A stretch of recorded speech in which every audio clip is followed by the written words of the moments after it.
Price the Lord. ಲೋಕರಕ್ಷಕನಾದ ಯೇಸು ಕ್ರಿಸ್ತ ನಾಮಕ್ಕೆ ಸ್ತೋತ್ರವಾಗಲಿ. ನಿಮಗೆಲ್ಲರಿಗೂ ಕೂಡ born again in Jesus Christ ನನ್ನ ಆತ್ಮೀಕ ಚಾನಲ್ಗೆ ನಾನು ಸ್ವಾಗತವನ್ನು ಬಯಸೋನಾಗಿದ್ದೇನೆ. ಪ್ರಿಯರೇ, ಇವತ್ತು ನಾವು ಮಾತನಾಡಿ ಹೋಗುವಂಥ ವಿಷಯ ಕ್ರೈಸ್ತರ ಬಗ್ಗೆ. ಅಂದರೆ ಕ್ರೈಸ್ತರು ಯೇಸು ಕ್ರಿಸ್ತನನ್ನು ಆರಾಧಿಸಲಿಕ್ಕೆ ಕಾರಣವೇನು, ಯೇಸು ಕ್ರಿಸ್ತನನ್ನು ದೇವರೆಂದು ನಂಬಲಿಕ್ಕೆ ಕಾರಣವೇನು, ಅದರ ಬಗ್ಗೆ ಅದರ ವಿವರಣೆಯನ್ನು ನಮಗೆ ಕೊಡಲಿಕ್ಕೆ ಹೋಗುವವರಾಗಿದ್ದಾರೆ ನಮ್ಮ ಸಭಾಪಾಲಕರಾದ ಪಾಸ್ಟರ್ ಓಡಿ ಜಾನ್ಸನ್ ಅವರಿಗೆ ನಾನು ಸ್ವಾಗತವನ್ನು ಬಯಸೋನಾಗಿದ್ದೇನೆ. Praise the Lord pastor. ನಾವು ನೇರವಾಗಿ ದೇವರ ವಾಕ್ಯಕ್ಕೆ ಹೋಗುವ. ಕೊರಿಂಥದವರಿಗೆ ಬರೆದ ಪತ್ರಿಕೆ 8ನೇ ಅಧ್ಯಾಯ ಅದರ 6ನೇ ವಾಕ್ಯ. ನಮಗಾದರೂ ಒಬ್ಬನೇ ದೇವರಿದ್ದಾನೆ, ಆತನು ತಂದೆ ಎಂಬಾತನೇ, ಆತನು ಸಮಸ್ತಕ್ಕೂ ಮೂಲ ಕಾರಣನು. ನಾವು ಆತನಿಗಾಗಿ ಉಂಟಾದೆವು ಮತ್ತು ನಮಗೆ ಒಬ್ಬನೇ ಕರ್ತ, ಆತನು ಯೇಸು ಕ್ರಿಸ್ತನೇ. ಆತನ ಮುಖಾಂತರ ಸಮಸ್ತವು ಉಂಟಾಯಿತು, ನಾವು ಆತನ ಮುಖಾಂತರ ಉಂಟಾದೆವು. Praise the Lord. ಪಾಸ್ಟರ್ ಅವರೇ, ಇದರ ವಿವರಣೆಯನ್ನು ನೀವು ಕೊಡಬೇಕಾಗಿ ನಾವು ನಿಮ್ಮಲ್ಲಿ ಕೇಳೋನಾಗಿದ್ದೇನೆ. ಪಾಸ್ಟರ್ ಅವರೇ. Praise the Lord. ಮನುಷ್ಯನ ಪಾಪಗಳಿಗಾಗಿ ತನ್ನ ಪ್ರಾಣವನ್ನು ಕೊಟ್ಟು 3ನೇ ದಿನದಲ್ಲಿ ಮರಣವನ್ನು ಪಾತಾಳವನ್ನು ಜಯಿಸಿ ತಿರುಗಿ ಈ ಲೋಕಕ್ಕೆ ಬರುವ ಸರ್ವಶಕ್ತನು ಲೋಕರಕ್ಷಕನೂ ಆದ ಯೇಸುಕ್ರಿಸ್ತರ ಪರಿಶುದ್ಧವಾದ ನಾಮದಲ್ಲಿ ಎಲ್ಲ ವೀಕ್ಷಕರಿಗೆ ನನ್ನ ಪ್ರೀತಿಯ ವಂದನೆಯನ್ನು ತಿಳಿಸ್ತಾ ಇದ್ದೇನೆ. ಇವತ್ತು ನಾವು ಕೇಳಿದಂಥ ಸೇವಕರ ಮುಖಾಂತರ ಕೇಳಿದಂಥ ವಿಷಯ, ಕ್ರೈಸ್ತರು ಯೇಸುವನ್ನು ದೇವರೆಂದು ಹೇಳಿ ಯಾಕೆ ಆರಾಧಿಸುತ್ತಾರೆ? ಪ್ರೈಸಲೋ. ಕಾರಣ, ಕ್ರೈಸ್ತರು ಯೇಸುವನ್ನು ದೇವರೆಂದು ಹೇಳಿ ಆರಾಧಿಸಲಿಕ್ಕೆ ಕಾರಣ, ಮೊದಲಾಗಿ ಯೇಸು ಕ್ರಿಸ್ತರು ಸರ್ವಶಕ್ತನಾದ ದೇವರಾಗಿರುವುದರಿಂದಲೇ. ಪ್ರೈಸಲೋ. ಯೇಸು ಕ್ರಿಸ್ತರು ಸರ್ವಶಕ್ತನಾದ ದೇವರು ಆಗಿರುವುದರಿಂದಲೇ ಇವತ್ತು ಅನೇಕ ಕ್ರೈಸ್ತರು ಯೇಸು ಕ್ರಿಸ್ತನನ್ನು ಪ್ರೈಸಲೋ ದೇವರೆಂಬುದಾಗಿ ಹೇಳಿ ಆರಾಧಿಸ್ತಾರೆ. ನೋಡಿ, ನಾವು ದೇವರ ವಾಕ್ಯಕ್ಕೆ ಬರುವಾಗ ದೇವರ ವಾಕ್ಯದಲ್ಲಿ ನಮಗೆ ಯೇಸು ಕ್ರಿಸ್ತನು ಯಾರಾಗಿದ್ದಾರೆ, ಯೇಸು ಕ್ರಿಸ್ತನನ್ನು ದೇವರೆಂಬುದಾಗಿ ತಿಳಿದು ಯೇಸುವನ್ನು ಆರಾಧಿಸಿದಂಥ ಅನೇಕ ಘಟನೆಗಳನ್ನು ನಮಗೆ ದೇವರ ವಾಕ್ಯ ಸತ್ಯವೇದದಲ್ಲಿ ನಮಗೆ ನೋಡಲಿಕ್ಕೆ ನಮಗೆ ಆಗ್ತದೆ. ಅದರಲ್ಲಿ ಪ್ರಿಯರೇ, ಯೇಸು ದೇವರೆಂದು ಹೇಳಿ ಆರಾಧಿಸಿದಂಥ ಅನೇಕ ಘಟನೆಗಳು ನಮ್ಮ ದೇವರ ವಾಕ್ಯದಲ್ಲಿ ನಮಗೆ ನೋಡಲಿಕ್ಕೆ ನಮಗೆ ಆಗ್ತದೆ. ಅದರಲ್ಲಿ ಮತ್ತಾಯನು ಬರೆದ ಸುವಾರ್ತೆ 14ನೇ ಅಧ್ಯಾಯ 22ರಿಂದ ಅದರ 33ನೆಯ ವಾಕ್ಯದವರೆಗೆ ನಾವು ಓದುವಾಗ ಅಲ್ಲಿ ದೇವರ ವಾಕ್ಯ ಹೇಳ್ತದೆ, ಯೇಸು ಸ್ವಾಮಿ ಜನರನ್ನು ತನ್ನ ಸ್ಥಳಗಳಿಗೆ ಕಳುಹಿಸಿ ಒಬ್ಬಂಟಿಗರಾಗಿ ಬೆಟ್ಟದಲ್ಲಿ ಪ್ರಾರ್ಥನೆ ಮಾಡಲಿಕ್ಕೆ ಹೋಗುವಾಗ ತನ್ನ ಶಿಷ್ಯರನ್ನು ಆಚೆ ದಡಕ್ಕೆ ಹೋಗೋದಕ್ಕಾಗಿ ದೋಣಿ ಹತ್ತಿಸ್ತಾರೆ.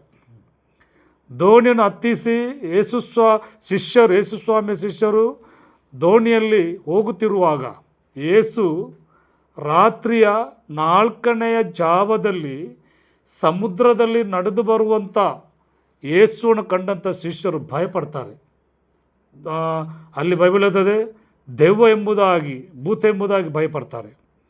ಆವಾಗ ಯೇಸು ಸ್ವಾಮಿ ಅವರಿಗೆ ಧೈರ್ಯ ಹೇಳಿ, ನಾನು ಭಯಪಡಬೇಡ್ರಿ ಎಂಬುದಾಗಿ ಧೈರ್ಯವನ್ನು ಹೇಳಿ ಶಿಷ್ಯರ ಹತ್ತಿರಕ್ಕೆ ಬರುವಾಗ ಪೇತ್ರ ಹೇಳ್ತಾನೆ, ಯೇಸುವೇ, ದೇವರೇ, ನೀನೇ ಆದರೆ ನಿನ್ನ ಬಳಿಗೆ ಬರುವಂತೆ ನನಗೆ ಅಪ್ಪಣೆ ಆಗಬೇಕೆಂಬುದಾಗಿ ಯೇಸು ಕ್ರಿಸ್ತರ ಅಪ್ಪಣೆಯನ್ನು ಹೊಂದಿ ಪೇತ್ರನು ಸಮುದ್ರದಲ್ಲಿ ನಡೆದುಕೊಂಡು ಬರುವಾಗ ಗಾಳಿಯನ್ನು ಕೊಂಡು ಭಯಪಟ್ಟ. ಅವನು ಮುಳುಗುವಂಥ ಪೇತ್ರನನ್ನು ಅದೇ ಸ್ಥಳದ ದೇವರು ಏನು ಮಾಡ್ತಾರೆ, ಅಲ್ಲಿಂದ ಎಬ್ಬಿಸ್ತಾರೆ. ಎಬ್ಬಿಸಿ ಅವರು ಆ ದೋಣಿಯ ಒಳಗಡೆ ಬಂದಾಗ ಬೈಬಲ್ ಹೇಳ್ತದೆ, ಗಾಳಿ ನಿಂತು ಹೋಯ್ತು ಎಂಬುದಾಗಿ. ಅದರಲ್ಲಿ ನಮ್ಮ ವಿಷಯ ಏನಂದರೆ, ಆಗ ದೋಣಿಯಲ್ಲಿದ್ದವರು ಹೇಳುವಂಥ ಮಾತಾಗಿದೆ, ಏನಂದರೆ, ನಿಜವಾಗಿ ನೀನು ದೇವರ ಕುಮಾರನು ಎಂಬುದಾಗಿ ಹೇಳಿ ಆತನಿಗೆ ಏನು ನಮಸ್ಕರಿಸಿದರು. ಅಂದರೆ ನಮಸ್ಕರಿಸಿ ಎಂಬುದು ಹೇಳುವಾಗ ಆತನನ್ನು ಆರಾಧಿಸಿದರು ಎಂದಾಗಿದೆ ಮೂಲ ಭಾಷೆಯಲ್ಲಿ ಹೇಳುವಂಥ ಪದ. ಅವಾಗ ಯೇಸು ಸ್ವಾಮಿ ತನ್ನ ಅದ್ಭುತಗಳನ್ನು ಕಂಡಂಥ ಶಿಷ್ಯರು ಯೇಸುವಿಗೆ ಹೇಳುವಂಥ ನೀನು ನಿಜವಾಗಿಯೂ ನೀನು ನಿಜವಾಗಿಯೂ ದೇವಕುಮಾರನಾಗಿದ್ದಿ ಎಂಬುದಾಗಿ ಹೇಳಿ ಯೇಸು ಕ್ರಿಸ್ತನನ್ನು ಆರಾಧಿಸುವುದನ್ನು, ಯೇಸು ಕ್ರಿಸ್ತನನ್ನು ನಮಸ್ಕರಿಸುವುದನ್ನು ನೋಡ್ತೇವೆ. ಅವಾಗ ಯೇಸು ಕ್ರಿಸ್ತನು ದೇವರಾಗಿದ್ದಾನೆ, ಯೇಸು ಕ್ರಿಸ್ತನು ದೇವಕುಮಾರನಾಗಿದ್ದಾನೆ ಎಂಬುದಾಗಿ ಶಿಷ್ಯರು ಗೊತ್ತಾಯಿತು. ಆವಾಗ ಯೇಸು ಕ್ರಿಸ್ತನು ದೇವಕುಮಾರನೆಂಬುದಾಗಿ ತಿಳಿದಾಗ ಶಿಷ್ಯಂತ ಮಾಡಿದರು, ಯೇಸುವನ್ನು ದೇವರೆಂಬುದಾಗಿ ಹೇಳಿ ಆರಾಧನೆ ಮಾಡಿದರು. ಇವತ್ತು ಅನೇಕರು ಕೂಡ ತಮ್ಮ ಜೀವಿತದಲ್ಲಿ ಅದ್ಭುತಗಳನ್ನು ಕಂಡಂಥ ಅನೇಕ ವ್ಯಕ್ತಿಗಳು ಯೇಸು ಕ್ರಿಸ್ತನನ್ನು ದೇವರೆಂಬುದಾಗಿ ಹೇಳಿ ಆರಾಧಿಸಿದವರು ಕೂಡ ಅನೇಕರಿದ್ದಾರೆ ಈ ಪ್ರಪಂಚದಲ್ಲಿ. ಅದು ಮಾತ್ರವಲ್ಲ, ನಮಗೆ ಯೋಹಾನ 11ನೇ ಅಧ್ಯಾಯಕ್ಕೆ ಬರುವಾಗ ಅಲ್ಲಿ ಬೆತ್ತಣ್ಯದಲ್ಲಿ ನಡೆದಂಥ ಒಂದು ಘಟನೆಯಾಗಿದೆ. ನಾವು ಯೋಹಾನ 11ನೇ ಅಧ್ಯಾಯದಲ್ಲಿ ನಾವು ನೋಡುವಂಥದ್ದು ಮಾರ್ತಳು, ಮರಿಯಳು ಮತ್ತು ಲಾಜರ ಇರುವಂಥ ಒಂದು ಕುಟುಂಬ. ಅದರಲ್ಲಿ ಲಾಜರ ರೋಗಿಯಾಗಿ ಏನಾಗ್ತಾನೆ, ಅವನು ಮರಣ ಹೊಂದುತ್ತಾನೆ. ಮರಣ ಹೊಂದಿ ಆ ಸುದ್ದಿಯನ್ನು ಈ ಮಾರ್ತಳು ಮತ್ತು ಮರಿಯಳು ಯಾರಿಗೆ ತಿಳಿಸ್ತಾರೆ? ಯೇಸು ಕ್ರಿಸ್ತರಿಗೆ ತಿಳಿಸ್ತಾರೆ. ಯೇಸು ಕ್ರಿಸ್ತರು 4 ದಿವಸ ಕಳೆದ ನಂತರವಾಗಿದೆ ಎಲ್ಲಿಗೆ ಬರುವುದು? ಈ ಸಮಾಧಿ ಹತ್ತಿರ. ಅವಾಗ ಸಮಾಧಿ ಹತ್ತಿರ ಬಂದು ಅಲ್ಲಿ ಅನೇಕರು ಕೂಡಿದ್ದಾರೆ. ಯಹೂದ್ಯರು ಬಂದಿದ್ದಾರೆ, ಮಾರ್ತಳು ಮರಿಯಲಿದ್ದಾರೆ. ಯಹೂದ್ಯರು ನಮ್ಮ ಲಾಜರನ ಸ್ನೇಹಿತರಾದಂಥ ಯಹೂದ್ಯರು ಅಲ್ಲಿ ಕಣ್ಣೀರು ಹಾಕ್ತಿದ್ದಾರೆ. ಮರಿಯಳು ಮತ್ತು ಮಾರ್ತಳು ಕಣ್ಣೀರು ಹಾಕ್ತಿದ್ದಾರೆ. ಆ ಸಂದರ್ಭದಲ್ಲಿ ಯೇಸು ಸ್ವಾಮಿ ಮಾರ್ತಳದ ಮಾತು ಹೇಳ್ತಾರೆ, ಏನು? ಸಮಾಧಿಯ ಬಾಗಿಲನ್ನು ತೆರೀರಿ. ಅವಾಗ ಅಲ್ಲಿ ಮಾರ್ತಳು ಹೇಳುವಂಥದ್ದು ಮಾತುಂಟು, ಏನಂದರೆ, ಯೇಸುವೇ, ಗುರುವೇ, ನಮ್ಮ ತಮ್ಮನಾದ ಲಾಜರ ಸತ್ತು ಎಷ್ಟು ದಿವಸ ಆಯಿತು? 4 ದಿವಸ ಆಯಿತು. ಈಗ ಏನಾಗ್ತಿದೆ? ಈಗ ನಾರ್ತದೆ ಎಂಬುದಾಗಿದೆ ನಮ್ಮ ಆ ಲಾಜರ್ ಅಕ್ಕ ಹೇಳೋದು. ಅವಾಗ ಅಲ್ಲಿ ಯೇಸು ಹೇಳೋದ ಮಾತು, ನೀನು ದೇವರು ನಂಬಿದರೆ ದೇವರ ಮಹಿಮೆಯನ್ನು ಕಾಣು ಎಂಬುದಾಗಿ.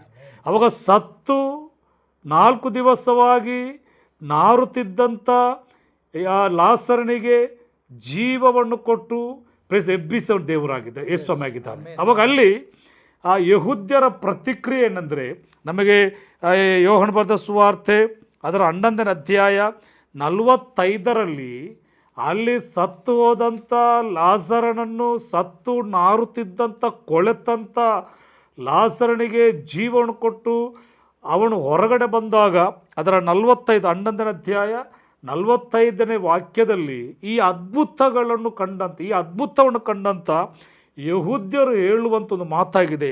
45ನೇ ವಾಕ್ಯದಲ್ಲಿ ಯಹೂದ್ಯರಲ್ಲಿ ಅನೇಕರು ಯೇಸುವನ್ನು ನಂಬಿದರು.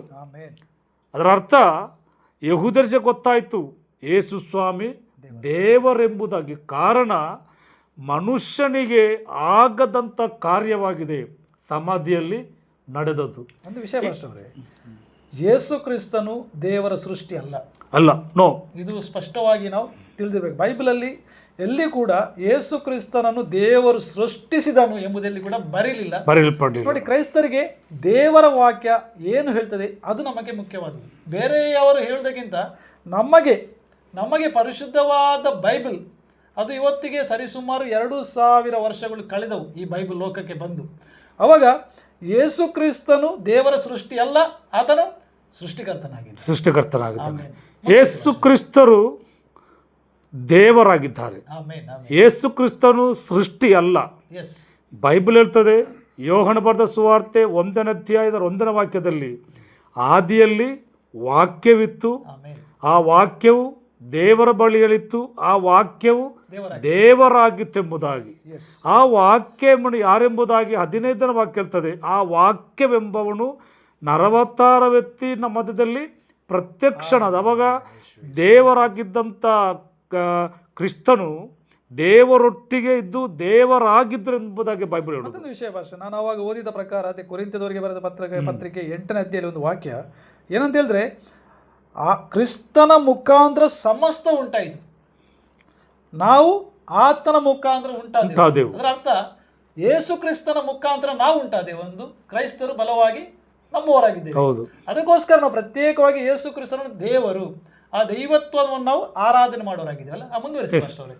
ಅವಾಗ ಯೇಸು ಕ್ರಿಸ್ತರು ಸೃಷ್ಟಿ ಅಲ್ಲ. ಅನೇಕರು ಹೇಳುವ ಹಾಗೆ ಯೇಸು ಸ್ವಾಮಿಯನ್ನು ದೇವರು ಸೃಷ್ಟಿಸಿದ ಅನೇಕರು ಹೇಳುವುದು. ನೋ, ಎಲ್ಲಿ ಬರಲಿಲ್ಲ. ಬೈಬಲ್ 66 ಪುಸ್ತಕಗಳಿರುವಂಥ ದೇವರ ವಾಕ್ಯ ಹೇಳ್ತದೆ, ಯೇಸು ಸ್ವಾಮಿ ದೇವರಾಗಿದ್ದಾನೆ. ಯೇಸು ಕ್ರಿಸ್ತನ ಮುಖಾಂತರ ಈ ಪ್ರಪಂಚವೆಲ್ಲ ಸೃಷ್ಟಿ ಆಯಿತು, ಆತನಿಗೋಸ್ಕರ ಸೃಷ್ಟಿ ಆಯ್ತು ಎಂಬುದಾಗಿ ಆಗಿದೆ ಬೈಬಲ್ ನಮಗೆ ಹೇಳುವಂತ.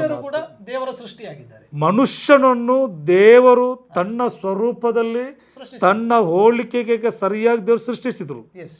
ಅದು ಮಾತ್ರವಲ್ಲ, ಕೊಲೊಸ್ಸೆ ಪತ್ರಿಕೆ 1ನೇ ಅಧ್ಯಾಯ ಅಲ್ಲಿ ಕೂಡ ಹೇಳುವಂಥದ್ದು, ಯೇಸು ಸ್ವಾಮಿ ಅದೃಶ್ಯನಾದ ದೇವರ ಪ್ರತಿರೂಪ ಎಂಬುದಾಗಿ. ಪ್ರೀಸಲೋ, ಅವಾಗ ಯೇಸು ಸ್ವಾಮಿ ಸೃಷ್ಟಿ ಅಲ್ಲ, ಯೇಸು ಸ್ವಾಮಿ ಸೃಷ್ಟಿಕರ್ತನಾಗಿದ್ದಾನೆ. ಒಂದು ವಿಷಯ ಭಾಷೆ, ಅದರ ಅರ್ಥ ಯೇಸು ಕ್ರಿಸ್ತನು ಲೋಕಕ್ಕೆ ಬರುವುದಕ್ಕಿಂತ ಮುಂಚೆ ಆತನ ಎಲ್ಲಿದ್ದನು? ದೇವರ ಸಂಗಡ ದೇವರಾಗಿದ್ರು. ಅದಾಗಿದೆ. ಮನುಷ್ಯನ ರೂಪವನ್ನು ತೆಗೆದುಕೊಂಡು ಆತನ ಲೋಕಕ್ಕೆ ಬಂದನೆಂಬುದಾಗಿ ದೇವರ ವಾಕ್ಯ ಬೈಬಲ್ ನಮಗೆ ಸ್ಪಷ್ಟವಾಗಿ ಹೇಳ್ತದೆ. ಯೇಸು ಸ್ವಾಮಿ ದೇವರಾಗಿದ್ದಾರೆ. ಆ ದೇವರು 2000 ವರ್ಷಗಳ ಹಿಂದೆ ಮನುಷ್ಯನ ಪಾಪಗಳ ಪರಿಹಾರಕ್ಕಾಗಿ ಲೋಕದಲ್ಲಿ ದೇವರು ಮನುಷ್ಯನಾದಂಥ ಬೈಬಲ್ ಹೇಳ್ತದೆ. ದೇವರು ಮನುಷ್ಯನಾದ, ಆ ಮನುಷ್ಯನಾದಂಥ ದೇವರು ಈ ಲೋಕದಲ್ಲಿ ಮನುಷ್ಯನಿಗೆ ಆಗದಿರುವಂಥ ಅನೇಕ ಅದ್ಭುತಗಳನ್ನು ಮಾಡಿರುವುದರಿಂದಲೇ ಇವತ್ತು ಬೈಬಲ್ ಸಾಕ್ಷಿ ಹೇಳ್ತದೆ ಯೇಸು ಕ್ರಿಸ್ತರು ದೇವರಾಗಿದ್ದಾರೆ ಎಂಬುದಾಗಿ. ಪ್ರೀಸಲ, ಅದು ಮಾತ್ರವಲ್ಲ, ದೇವರ ವಾಕ್ಯಕ್ಕೆ ನಾವು ಬರುವಾಗಲೂ ಕೂಡ ಪ್ರಿಯರೇ, ನಮ್ಮ ಕೈಯಲ್ಲಿರುವಂಥ ಪರಿಶುದ್ಧಾತ್ಮನಿಂದ ಬರೆಯಲ್ಪಟ್ಟಂಥ ದೈವಿಕವಾದ ಸತ್ಯವೇದ ಬೈಬಲ್ ಹೇಳುವಂಥ ಮಾತು, ಮಾರ್ಕ್ ಬರೆದ ಸುವಾರ್ತೆ 2ನೇ ಅಧ್ಯಾಯದಲ್ಲಿ ಯೇಸು ಕ್ರಿಸ್ತನು ದೇವರಾಗಿದ್ದಾರೆ. ಕಾರಣ ಯೇಸು ಕ್ರಿಸ್ತನು ಮನುಷ್ಯರ ಪಾಪಗಳನ್ನು ಕ್ಷಮಿಸುವಂಥವನು ಎಂದಾಗಿದೆ ಬೈಬಲ್ ಹೇಳುವುದು.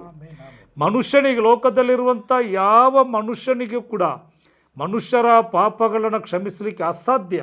ಅದು ದೇವರಿಗೆ ಮಾತ್ರ ಸಾಧ್ಯ. ಮನುಷ್ಯನ ಪಾಪಗಳನ್ನು ಕ್ಷಮಿಸಲಿಕ್ಕೆ ದೇವರಿಗೆ ಮಾತ್ರ ಆಗ್ತದೆ.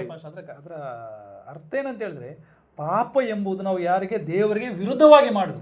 ಅವಾಗ ನೋಡಿ, ದೇವರಿಗೆ ವಿರುದ್ಧವಾಗಿ ಮಾಡಿದದನ್ನು ದೇವರೇ ಕ್ಷಮಿಸಬೇಕು. ಇದಲ್ಲ ವಿಷಯ. ಅದೇ ಅವಾಗ ದೇವರಿಗೆ ವಿರುದ್ಧವಾಗಿ ಮಾಡಿದಂಥ ಪಾಪಗಳನ್ನು ದೇವರೇ ಕ್ಷಮಿಸಬೇಕು. ಆದುದರಿಂದಲೇ ದೇವರು ಮನುಷ್ಯನಾಗಿ ಈ ಲೋಕದಲ್ಲಿ ಬಂದು, ನಾನು ದೇವರಾಗಿದ್ದೇನೆ, ಮನುಷ್ಯರ ಪಾಪಗಳನ್ನು ಕ್ಷಮಿಸಲಿಕ್ಕೆ ನನಗೆ ಮಾತ್ರ ಅಧಿಕಾರ ಉಂಟೆಂಬುದಾಗಿ ಮಾರ್ಕನ ಬರೆದ ಸುವಾರ್ತೆ 2ನೇ ಅಧ್ಯಾಯದಲ್ಲಿ ಅಲ್ಲಿ ಮಾರ್ಕನ ಹೇಳ್ತಾನೆ.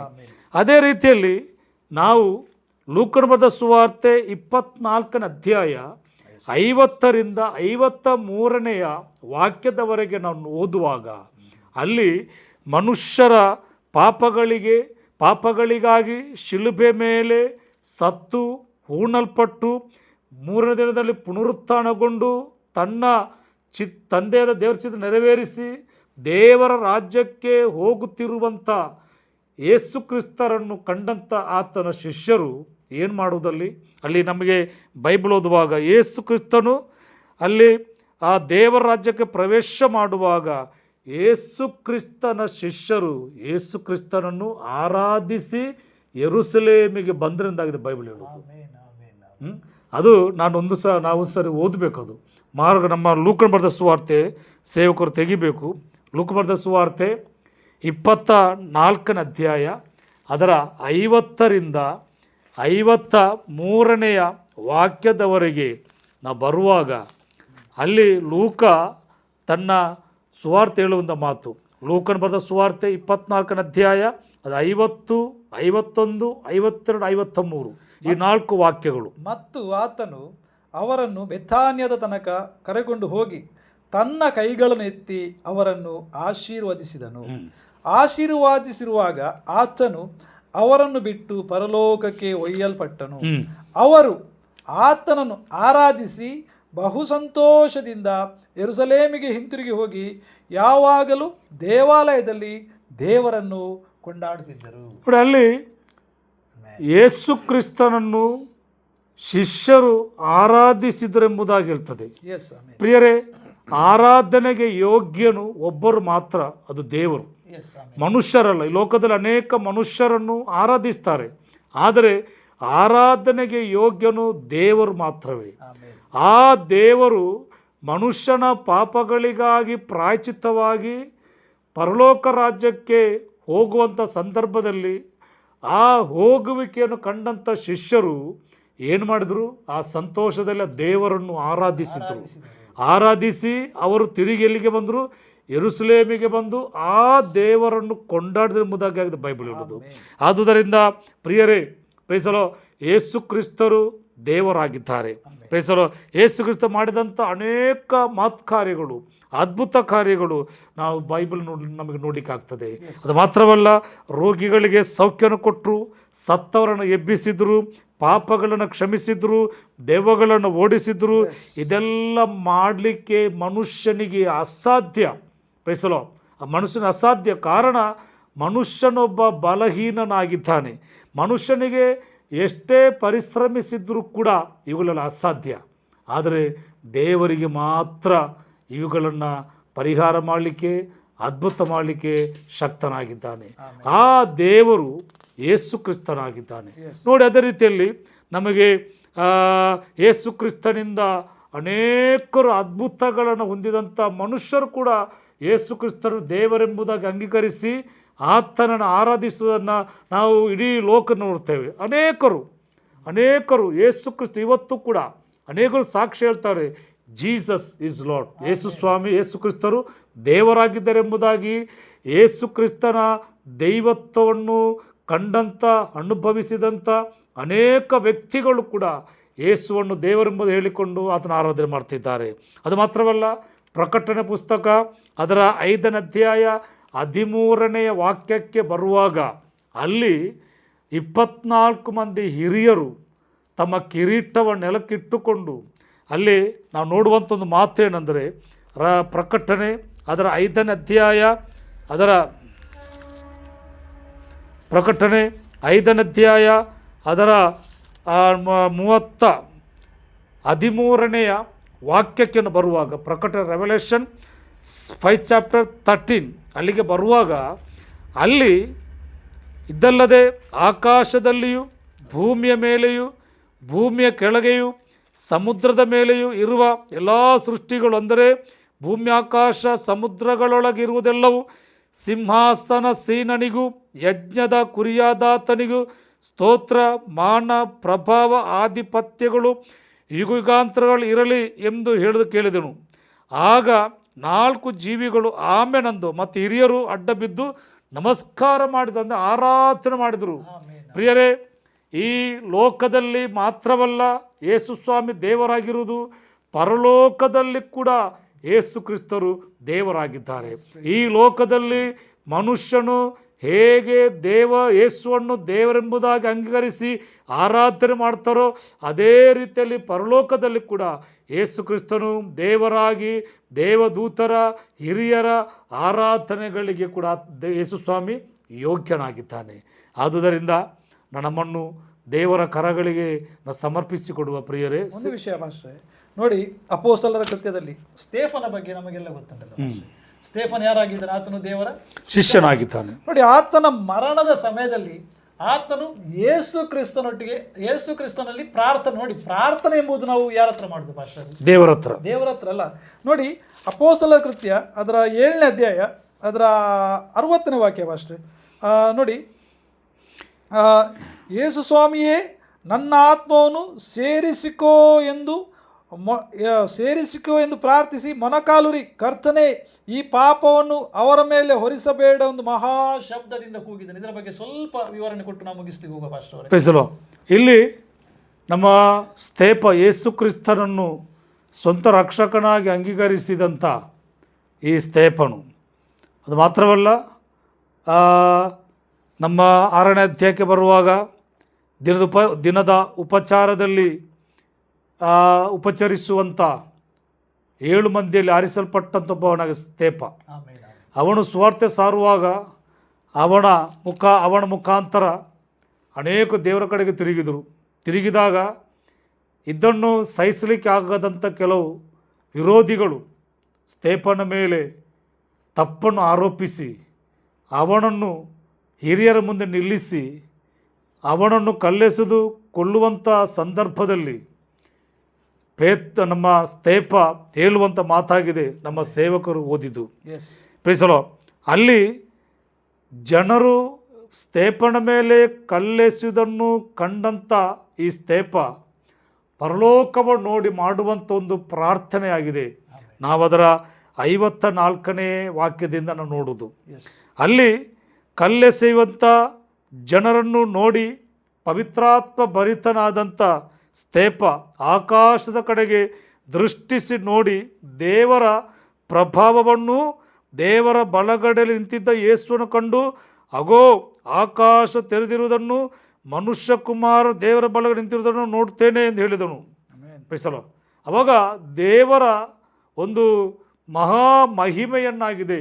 ಅಲ್ಲಿ ಸ್ತೇಪ ತಾನು ಮರಣ ಹೊಂದುವಾಗಲೂ ಕೂಡ ಅಲ್ಲಿ ದೇವರೊಂದು ಮಹಿಮೆಯನ್ನಾಗಿದೆ. ತನ್ನನ್ನು ಆ ದೇವರ ತನ್ನ ರಾಜ್ಯಕ್ಕೆ ಕರ್ಕೊಂಡು ಹೋಗುವಂಥ ಆ ಮಹಾ ದರ್ಶನವನ್ನು ಕಂಡಾಗ ಪ್ರೀಸಲೋ ಸ್ತೇಪ ಹೇಳುವಂಥ ಮಾತಾಗಿದೆ 60ನೇ ವಾಕ್ಯದಲ್ಲಿ, ದೇವರ ಯೇಸುವೇ ನನ್ನಾತ್ಮ ಸೇರಿಸಿಕೊಂಡು ಎಂದು ಪ್ರಾರ್ಥಿಸಿ ಮೊಣಕಾಲೂರಿ, ಕರ್ತನೇ ಈ ಪಾಪವನ್ನು ಅವರ ಮೇಲೆ ಹೊರಿಸಬೇಡವೆಂಬುದಾಗಿ ಹೇಳಿ ಮಹಾಶಬ್ದದಿಂದ ಪ್ರಾರ್ಥಿಸಿದ. ನೋಡಿ ಪಾಸ್ಟರೇ, ನಾನೊಂದು ಮಾತು ಹೇಳ್ತೇನೆ. ಇದರ ಅರ್ಥ ಮನುಷ್ಯನ ಆತ್ಮವನ್ನು ಪರಲೋಕಕ್ಕೂ ನರಕಕ್ಕೂ ಹಾಕುವ ಅಧಿಕಾರ ಇರುವುದು ದೇವರಿಗೆ. ಆ ಅಧಿಕಾರ ಇರುವುದು ಸರ್ವಶಕ್ತನಾದ ದೇವರಿಗೆ. ಯೇಸು ಕ್ರಿಸ್ತನಿಗೆ ಆ ಅಧಿಕಾರ ಉಂಟು. ಇದರ ಅರ್ಥ ಯೇಸು ಕ್ರಿಸ್ತನಿಗೆ ಒಬ್ಬನ ಆತ್ಮವನ್ನು ಸತ್ತ ನಂತರ ಪರಲೋಕಕ್ಕೂ ನರಕಕ್ಕೂ ಹಾಕುವ ಅಧಿಕಾರ ನಾವು ಆರಾಧನೆ ಮಾಡುವ ಯೇಸು ಕ್ರಿಸ್ತನಿಗೆ ಉಂಟು. ಯೇಸು ಕ್ರಿಸ್ತನನ್ನು ನಂಬಿ, ದೇವರೇ ಯೇಸುವೇ ನನ್ನ ಆತ್ಮವನ್ನು ನೀನು ಪರಲೋಕಕ್ಕೆ ಸೇರಿಸು ಎಂದು ನಾವು ಯಥಾರ್ಥವಾಗಿ ಕೇಳುವುದಾದರೆ ಖಂಡಿತವಾಗಿ ನಮ್ಮ ಆತ್ಮವನ್ನು ಆತನು ಪರಲೋಕ ರಾಜ್ಯಕ್ಕೆ ಸೇರಿಸುವನಾಗಿದ್ದಾನೆಂಬುದು ಈ ಮಾತಿನ ಅರ್ಥ. ಕಾರಣ ನಮ್ಮ ಆತ್ಮಗಳ ಒಡೆಯನಾಗಿದ್ದಾನೆ ದೇವರು, ಕರ್ತನು ಯೇಸು ಕ್ರಿಸ್ತರು. ಈ ಆತ್ಮ ನಿತ್ಯವಾದ ನಾಶಕ್ಕೆ ಹೋಗ್ಲಿಕ್ಕೆ ದೇವರಿಗೆ ಇಷ್ಟ ಇಲ್ಲ. ಅವಾಗ ನಮ್ಮ ಆತ್ಮವನ್ನು ನಮ್ಮ ಮರಣದ ನಂತರ ದೇವರು ಸ್ವೀಕರಿಸಬೇಕಾದರೆ, ಪ್ರಿಯರೇ, ನಿಮ್ಮ ಪಾಪಗಳಿಗಾಗಿ ಶಿಲುಬೆ ಮೇಲೆ ಸತ್ತಂಥ ಯೇಸು ಕ್ರಿಸ್ತನನ್ನು, ನಿಮಗಾಗಿ ನಿಮ್ಮ ಪಾಪಗಳಿಗಾಗಿ ತನ್ನ ಪ್ರಾಣವನ್ನು ಕೊಟ್ಟಂಥ ಯೇಸು ಕ್ರಿಸ್ತನನ್ನು ನೀವು ಅಂಗೀಕಾರ ಮಾಡುವಾಗ ಮಾತ್ರವೇ ನಿಮ್ಮ ಮರಣದ ನಂತರ ನಿಮ್ಮ ಆತ್ಮವನ್ನು ಯೇಸು ಕ್ರಿಸ್ತನು ತನ್ನ ರಾಜ್ಯಕ್ಕೆ ಕೊಂಡೋಗಲಿಕ್ಕೆ ಆಗ್ತದೆ. ಇದಾಗಿದೆ ಉದ್ದೇಶ, ಇದಾಗಿದೆ ಕ್ರೈಸ್ತರು ನಾವು ಇವತ್ತು ಮಾತನಾಡುವ ಈ ಸಂದೇಶ ಆಗಿದೆ ಕ್ರೈಸ್ತರ ಬಗ್ಗೆ. ನಾವು ಕ್ರೈಸ್ತರಾದ ನಾವು ಯೇಸು ಕ್ರಿಸ್ತನನ್ನು ದೇವರ ಮಗ ಅಂತ ಹೇಳಿದ್ರೆ ಅದು ದೇವರೇ, ಅದಕ್ಕೆ ಯಾವ ಸಂಶಯ ಕೂಡ ಇಲ್ಲ. ಯೇಸು ಕ್ರಿಸ್ತನನ್ನು ದೇವರೆಂದು ನಂಬಿ ಆತನನ್ನು ಆರಾಧನೆ ಮಾಡಲಿಕ್ಕಿರುವಂಥ ಬಲವಾದ ಕಾರಣಗಳು. ನಾನು ಮುಗಿಸೋಕ್ಕಿಂತ ಮುಂಚೆ ನನ್ನ ಪ್ರೀತಿಯ ಕ್ರೈಸ್ತರಿಗೆ, ವಿಶ್ವಾಸಿಗಳಿಗೆ ನಾನು ಹೇಳುವಂಥ ಮಾತು, ಯಾರು ಏನು ಹೇಳುತ್ತಾರೆ ಅದು ನಮಗೆ ಮುಖ್ಯ ಅಲ್ಲ. ಯಾರು ಏನು ಹೇಳುತ್ತಾರೆ ಅದು ಮುಖ್ಯ ಅಲ್ಲ. ಬೈಬಲ್, ಪರಿಶುದ್ಧವಾದ ಈ ಬೈಬಲ್, ಪವಿತ್ರವಾದ ಬೈಬಲ್ ಏನು ಹೇಳ್ತದೆ ಅದು ನಮಗೆ ಮುಖ್ಯವಾಗಿದೆ. ಕಾರಣ ಏನಂತ ಹೇಳಿದ್ರೆ, ಬೈಬಲನ್ನು ಬರೆದಂಥವರು ಯೇಸು ಕ್ರಿಸ್ತನ ಒಟ್ಟಿಗೆ ಇದ್ದಂಥ ಜನರು.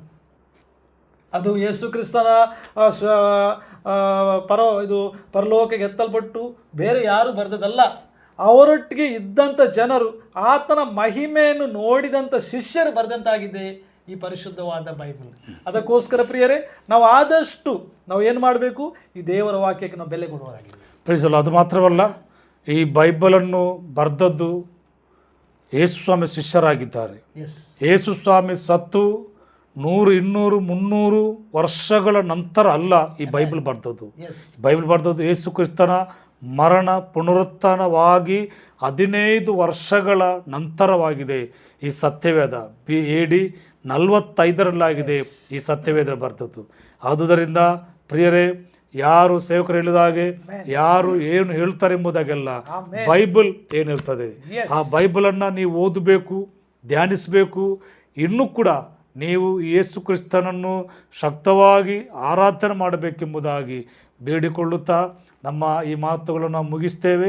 1 ನಿಮಿಷ ನಮ್ಮ ಕಣ್ಣುಗಳನ್ನು ಮುಚ್ಚಿ ನಾವು ಪ್ರಾರ್ಥನೆ ಮಾಡೋಣ. ಮಹಾಪರಿಶುದ್ಧನಾದ ದೇವರೇ, ಈ ಒಳ್ಳೆಯ ಸಮಯಕ್ಕಾಗಿ ನಾವು ನಿಮ್ಮನ್ನು ಸ್ತುತಿಸ್ತೇವೆ ದೇವರೇ. ಇವತ್ತು ಅನೇಕ ಕ್ರೈಸ್ತರು ಯೇಸು ಕ್ರಿಸ್ತನನ್ನು ದೇವರೆಂಬುದಾಗಿ ತಿಳಿದು ಆರಾಧಿಸುವಾಗ ಕರ್ತನೇ, ಆರಾಧಿಸದಿರುವಂಥ ಅನೇಕರು ಈ ದಿವಸಗಳಲ್ಲಿ ಯೇಸು ಕ್ರಿಸ್ತನನ್ನು ಸ್ವಂತ ರಕ್ಷಕನಾಗಿ ದೇವರಾಗಿ ಅಂಗೀಕರಿಸಿ ನಿಮ್ಮನ್ನು ಆರಾಧಿಸಲಿಕ್ಕೆ ನಾವು ಪ್ರಾರ್ಥನೆ ಮಾಡ್ತೇವೆ ದೇವರೇ. ನಿಮ್ಮ ಕರಗಳಿಗೆ ಒಪ್ಪಿಸ್ತೇವೆ. ಇನ್ನೂ ಕೂಡ ಅನೇಕರು ನಿಮ್ಮನ್ನು ತಿಳಿದುಕೊಳ್ಳುವಂತೆ ನಾವು ಪ್ರಾರ್ಥಿಸುತ್ತೇವೆ. ನಮ್ಮನ್ನು ಸ್ವಲ್ಪ ಸಮಯ ನಿಮ್ಮ ವಾಕ್ಯ ಹೇಳಿಕೆ ಕೊಟ್ಟಂಥ ಮಹಾಕೃಪೆಗಾಗಿ ನಿಮ್ಮನ್ನು ನಾವು ಸ್ತುತಿಸ್ತೇವೆ ಸ್ವಾಮಿ. ನೀನು ಮಾತ್ರ ಮೈ ಹೊಂದಬೇಕು. ಪ್ರಾರ್ಥನೆ ಕೇಳಿದದಕ್ಕಾಗಿ ಸ್ತೋತ್ರ. ಎಲ್ಲ ಕೃಪೆ ಸತ್ಯ ಯೇಸು ಕ್ರಿಸ್ತ ನಾಮದಲ್ಲಿ ಬೇಡ್ತೇವೆ ನಮ್ಮ ಪರಿಶುದ್ಧನಾದ ನಮ್ಮ ತಂದೆ. Amen, amen, amen. God bless you. ನಮ್ಮೆಲ್ಲರನ್ನು ಆಶೀರ್ವದಿಸಲಿ.